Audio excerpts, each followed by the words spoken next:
ನಮಸ್ಕಾರ, ಸುದ್ದಿ ಸಾರಾಂಶಕ್ಕೆ ಸ್ವಾಗತ. ಮದ್ಯಪ್ರಿಯರಿಗೆ ರಾಜ್ಯ ಸರ್ಕಾರ ಶಾಕಿಂಗ್ ನ್ಯೂಸ್ ಕೊಟ್ಟಿದ್ದು, ಬಿಯರ್ ಬೆಲೆ ಆಯ್ತು, ಇದೀಗ ವಿಸ್ಕಿ, ರಮ್, ಜಿನ್, ವೋಡ್ಕಾ ಬೆಲೆ ಏರಿಕೆ ಮಾಡಲು ರಾಜ್ಯ ಸರ್ಕಾರ ಮುಂದಾಗಿದೆ. ರಾಜ್ಯದಲ್ಲಿ ಕಾಂಗ್ರೆಸ್ ಸರ್ಕಾರ ಅಧಿಕಾರಕ್ಕೆ ಬಂದ ಮೇಲೆ 2 ಬಾರಿ ಮದ್ಯದ ದರ ಹೆಚ್ಚಳ ಮಾಡಿದ್ದು, ಇದೀಗ 3ನೇ ಬಾರಿ ಮದ್ಯ ದರ ಹೆಚ್ಚಳವಾಗಲಿದೆ. ಇಂದಿನಿಂದ ಪರಿಷ್ಕೃತ ದರ ಜಾರಿಯಾಗಲಿದೆ. ಮೇ 17ರಿಂದ ರಾಜ್ಯದಲ್ಲಿ ಭಾರೀ ಮಳೆಯಾಗಲಿದೆ ಎಂದು ಹವಾಮಾನ ಇಲಾಖೆ ಮುನ್ಸೂಚನೆ ನೀಡಿದೆ. ಕರ್ನಾಟಕದ 23 ಜಿಲ್ಲೆಗಳಲ್ಲಿ ಯೆಲ್ಲೋ ಅಲರ್ಟ್ ಘೋಷಿಸಲಾಗಿದೆ. ರಾಯಚೂರು, ಯಾದಗಿರಿ, ಬೆಂಗಳೂರು ಗ್ರಾಮಾಂತರ, ಬೆಂಗಳೂರು ನಗರ, ಚಿಕ್ಕಬಳ್ಳಾಪುರ, ಚಿತ್ರದುರ್ಗ ಹಾಗೂ ದಾವಣಗೆರೆ, ಹಾಸನ, ಕೊಡಗು, ಕೋಲಾರ, ಮಂಡ್ಯ, ಮೈಸೂರು, ತುಮಕೂರು ಮತ್ತು ವಿಜಯಪುರ ಜಿಲ್ಲೆಗಳಲ್ಲಿ ಭಾರೀ ಮಳೆಯಾಗುವ ಸಂಭವವಿದೆ. ಏಷ್ಯಾದಲ್ಲಿ ಹೊಸ ಕೋವಿಡ್ ಅಲೆ ಶುರುವಾಗಿದೆ.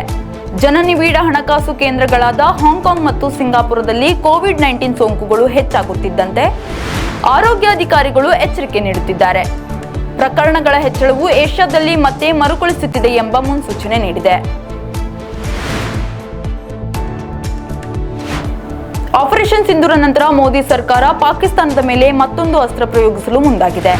ಪಾಕಿಸ್ತಾನವನ್ನು ಬಯಲು ಮಾಡಲು ಭಾರತ ಸರ್ಕಾರ ಬಹುಪಕ್ಷ ನಿಯೋಗವನ್ನು ಕಳುಹಿಸುತ್ತದೆ. ಸದ್ಯ ಸರ್ಕಾರ ಪ್ರಸ್ತುತ ಎಲ್ಲಾ ಪಕ್ಷಗಳೊಂದಿಗೆ ಮಾತುಕತೆ ನಡೆಸುತ್ತಿದೆ. ಪಾಕಿಸ್ತಾನಕ್ಕೆ ಮತ್ತಷ್ಟು ಬುದ್ಧಿ ಕಲಿಸಲು ಮೋದಿ ಸರ್ಕಾರ ಮತ್ತೊಂದು ಅತಿದೊಡ್ಡ ಕ್ರಮವನ್ನು ಕೈಗೊಂಡಿದೆ.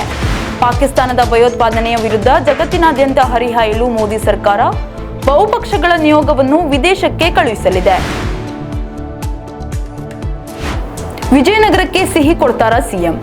ರೈತರಲ್ಲಿ ಹೆಚ್ಚಿದ ಸಕ್ಕರೆ ಕಾರ್ಖಾನೆ ಭರವಸೆ ಸಾಧನಾ ಸಮಾವೇಶದಲ್ಲಿ ವಿಜಯನಗರ ಜಿಲ್ಲೆಗೆ ಸಕ್ಕರೆ ಸಿಹಿ ಸಿಗುವ ನಿರೀಕ್ಷೆ, ಬಹುದಿನಗಳ ಬೇಡಿಕೆಯಾಗಿರುವ ಸಕ್ಕರೆ ಕಾರ್ಖಾನೆ ಘೋಷಿಸುವ ಸಾಧ್ಯತೆ ಇದೆ.